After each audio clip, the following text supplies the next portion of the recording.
உங்கள் அபிமான அனந்தலை வாழ் ஜோதிடர் வேலாயுதத்தின் நன்றி கலந்த வணக்கத்தை தெரிவிச்சுக்கிறேன்.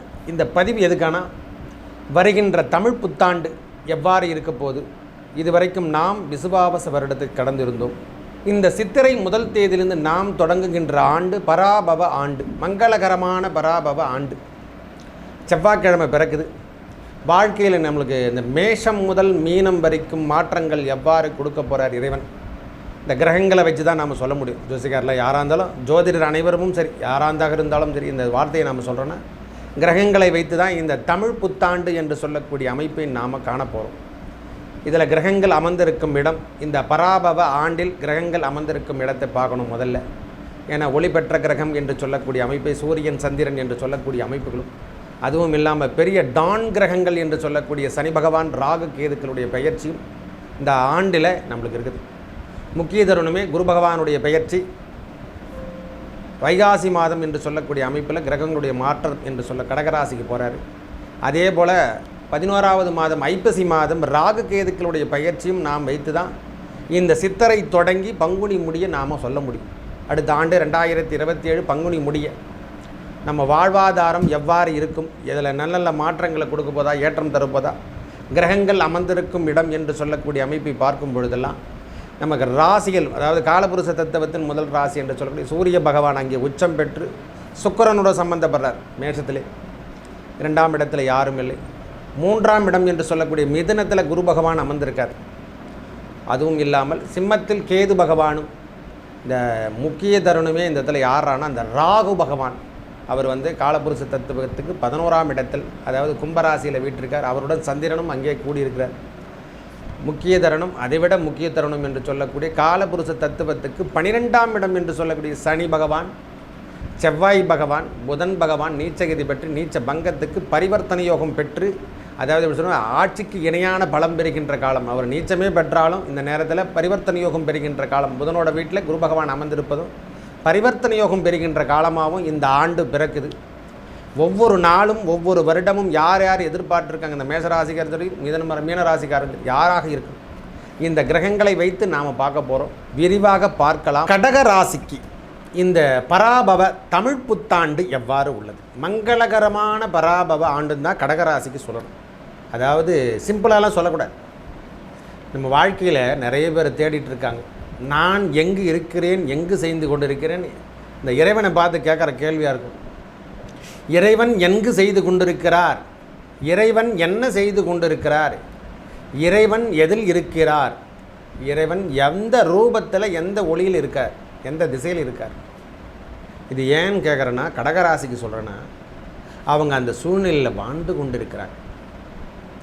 எனக்கு இறைவனே இல்லையா, கடவுளே இல்லையா அப்படின்ற வார்த்தையெல்லாம் கேட்டாங்கன்னா சொல்லிடுவாங்க அவங்களே.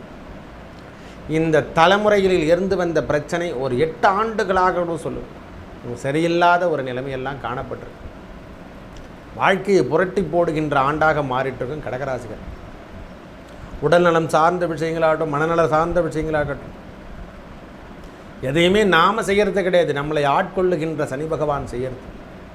கிரகங்களுடைய காரகம் என்று சொல்லக்கூடிய சனி பகவானும் கேது பகவானும் ராகு பகவான் கடனையே வாங்க முடியலான கடனை வாங்கக்கூடிய தன்மைக்கு நாம் பழகும்.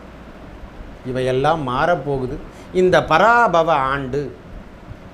ஐயா ஜென்மத்துக்கு குரு பகவான் வர்றதுக்கிட்ட வைகாசி மாதம், அவருடைய சிறப்பு பார்வை முக்கிய தருணமே இங்கே கேது பகவான் கடந்து சென்று கடகத்தில் அமருகின்ற கேது பகவானுடைய பெயர்ச்சியும் 11ஆம் மாதம் நடக்குது. ஐப்பசி மாதம் நடைபெறுகின்ற ராகு கேதுகளுடைய பெயர்ச்சியும் உங்களுக்கு நன்மையை தருகின்ற விஷயமாக தான் மாறப்போகுது.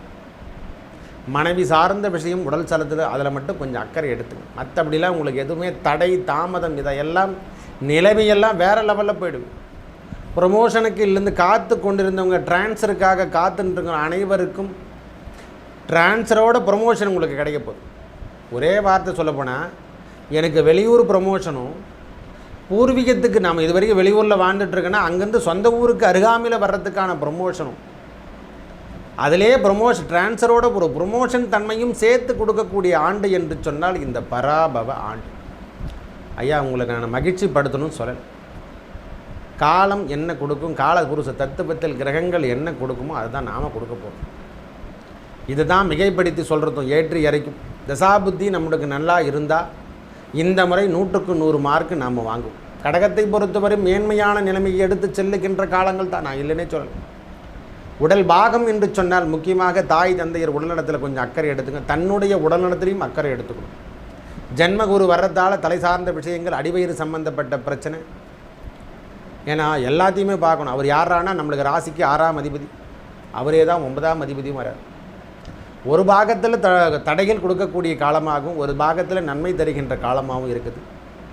இவருக்கு பார்வை உண்டு.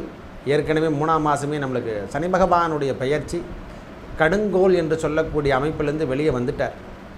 இன்னும் கூட சில பேர் மாறாமல் தான் இருந்துகிட்ருக்காங்க. எனக்கு என்றைக்கு தான் சரியாகும் சாமின்னு சொல்கிற மாதிரி ஒரு கடகராசிக்காரங்களுக்கு உடைய நிலைமையெல்லாம் ஒன்றும் அப்படியே தான் இருக்குது. இந்த தமிழ் புத்தாண்டில் தான் உங்கள் வாழ்வாதாரம், வாழ்க்கை மாற்றம், ஏற்றம் என்று சொல்லக்கூடிய அமைப்பெல்லாம் கிடைக்கும். அது வரைக்கும் கொஞ்சம் பொறுமையாக தான் இருந்தாகும். எதை பற்றியும் நாம் பெருசாக விமர்சனம் சார்ந்த விஷயங்கள், ரொம்ப அலைச்சல், வீண் விவரயம், இந்த மாதிரி விஷயத்தில் தான் நாம் கடந்து வந்தாகணும் கண்டி. மற்றபடியெல்லாம் எது உங்கள் தொந்தரவுலேருந்து விடைபெற போகிறீங்க. கடன் சார்ந்த விஷயத்தில் இருந்து வந்த பிரச்சனை விலகுவது, லக்ஷ்மி கடாட்சம் கிடைக்க போகுது. ஐயா, ஸ்தானபலம் பெறுகின்ற அமைப்புகளாக குரு பகவான் நம்ம ராசியில் வந்து உச்சம் பெறுது. குரு பயிற்சியாக கூட வச்சுக்கலாம், நம்ம சனி பயிற்சியாகவும் வச்சுக்கலாம், ராகு கேதுக்கள் பயிற்சியாக வச்சுக்கலாம். இந்த பராபவ ஆண்டு ஒரே வார்த்தை சொல்லப்படாது. இந்த நன்மை தருகின்ற ஆண்டாக நம்மளுக்கு வாழ்க்கையில் மாற்றம், வாழ்வியல் மாற்றம், ஏற்றம் தருகின்ற இடத்துக்கு பகவானுடைய எடுத்து செல்லுகின்ற அமைப்பு தான் இந்த தமிழ் புதுமை புத்தாண்டு என்று சொல்லக்கூடிய பராபவ ஆண்டு. அவருடைய 5 பார்வை, 7ஆம் பார்வை, 9ஆம் பார்வை, தனித்துவத்தை கொடுக்கின்ற பார்வை 5ஆம் பார்வை, 7 அடி என்று சொல்லக்கூடிய நேரடி வெற்றி பாதையை செல்லுகின்ற பார்வை 7ஆம் பார்வை. வாழ்க்கையில் எவ்வளோ புரட்டி போட்டாலும் அதை எதிர்த்து சமாளிக்கின்ற அமைப்பெல்லாம் கொடுக்கறது 7ஆம் இடம். கலத்திர ஸ்தானம் என்று சொல்கிறோம். நம்ம வாழ்க்கையில் வெளிவட்டார தொடர்பு, சொந்தக்காரனுடைய தொடர்பு, பார்ட்னர்ஷிப்போட தொடர்பு, இவை எல்லாத்துலேயும் ஒரு வெற்றி காணுகின்ற காலமாக பித்ர பாக்கியம், திருமணம் தாழ்ந்த விஷயத்தில் இருந்து வந்து காதல் திருமணம் கைகூடக்கூடிய காலம். இந்த மாதிரி நல்ல நல்ல விஷயங்கள் நடக்கிறது, நம்ம குழந்தைகளை திருமணம் பண்ணுறது, நம்ம சார்ந்த விஷயத்தில் ஏற்படுத்து, வீடு வெட்டுறது, வீடு சார்ந்த விஷயத்தை எடுத்து நடத்துறது, கல்வி நிறுவனங்களை நடத்துறது, அரசியலில் ஈடுபடுறது, அதில் வெற்றி பெற்று பெரிய ஜாம்பவானாக ஜொலிக்கிறது, தலைவனாக இருந்து போராடி வெற்றி பெற்று பெரிய லாவில் நம்மளுடைய நான் சொல்லலாம் சிகப்பு கம்பளம் போட்டு வர வைக்கிறது. இது எல்லாம் நம்மளுக்கு கடகராசிக்காரர்கள் கிடைக்குது. உடல் நலத்தில் அக்கறை எடுத்துங்க. தாயார் தந்தையார் உடல் நலத்தில் அக்கறை எடுத்துக்கணும். தன்னுடைய உடல் நலத்திலையும் அக்கறை எடுத்துக்கணும். பதவி சார்ந்த விஷயத்தில் இருந்து வந்த போட்டி, பொறாமை, இது மாதிரி விஷயம், வீடு எல்லாமே உங்கள் லைனுக்கு தாங்க. ஒரே வார்த்தை சொல்லப்போனால் நீங்கள் மட்டும்தான் ராஜாவாக இருக்க முடியும். இது வரைக்கும் காலம் உங்களை துன்புறுத்தியது. இனி காலம் சார்ந்த விஷயத்தில் இருந்து வந்த பிரச்சனை நம்மளை துன்புறுத்தாது.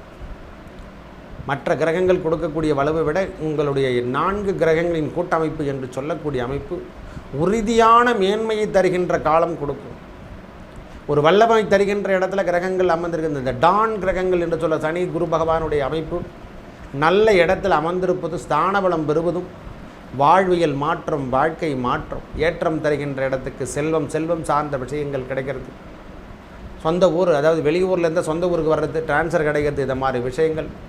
வெளியூர் வெளிநாடு சென்றவரெல்லாம் உயர்ந்த இடத்துக்கு செல்லுகின்ற அமைப்பு. செல்வம் பலமோங்கு இருக்கிறதுக்கு தசாபுத்தி மட்டும் இந்த நேரத்தில் கொஞ்சம் சரியில்லாமல் இருந்தால் இந்த வாழ்க்கையிலும் கடினமான சூழ்நிலை நீங்கள் வாழ்ந்து வெற்றி பெறுங்க. ஒரு 60 பாகம் வெற்றி பெற்று நீங்கள் வெளியே என்ன சாமி தசாபுத்தியை சொல்லிட்டு இருக்கு, அதுதான் முழுமை. அவங்க பார்க்கக்கூடிய காலம், கிரகங்கள் அமர்ந்திருக்கும் இடம், இதை வைத்து தான் பகவானுடைய அமைப்பு நம்மளுக்கு கொடுக்கும். சனியோட தன்மை ஜீவன கர்மா, ஜென்மத்தில் குரு பகவான் தான் சில பேருக்கு ஜீவன கர்மாவை கொடுக்கும். இதெல்லாம் நாம் தாண்டி வந்தாகணும். அதனால் முதுமை சார்ந்த விஷயத்தில் இருக்கிறவங்களுக்கெல்லாம் கடகராசிக்காரங்க உடல் இடத்துல கொஞ்சம் அக்கறை எடுத்துங்க. வெளியூர் அந்த வண்டி வாகனத்தில் ஜிக்ஸாக் பண்ணுறது, இது மாதிரி விஷயங்கள்லாம் தடுத்து நிறுத்திடுங்க. குடும்பம் இனிமேல் நம்ம வாழ்க்கையை தனித்தாக காட்டிருந்த குடும்பம், வெளியூரில் எல்லாருக்கும் மறைஞ்சிருந்து வாழ்ந்தவங்கெல்லாம் இனி வெளியூரில் வந்துடுவாங்க. நான் இருக்கிறேன்னு சொல்லிட்டு சிட்டிக்குள்ளே குடும்பத்தை நடத்துவாங்க, அதோட மேல் மாடியில் நடத்துவாங்க. இந்த மாதிரி சூழ்நிலையெல்லாம் காணப்படும். வாழ்க்கை மாற்றம், வாழ்வியல் மாற்றம் அனைத்தும் கடகராசிக்கு மேன்மை தருகின்ற அமைப்பாக இந்த பராபவ ஆண்டு உங்களை சிகப்பு கம்பளம் போட்டு வரவேற்கின்ற ஆண்டாக அமையும். ஐயா, கெட்டது நடக்கலனா, ஐயா நல்லது நடக்கலனாலும் பரவாயில்லை. இப்பொழுது துன்பத்திலிருந்து நீங்கள் விடுதலை பெற போகிறீங்க. அதுவே ஒரு பெரிய ப்ளஸ். நல்லதே நடக்கும். நன்றி, வணக்கம்.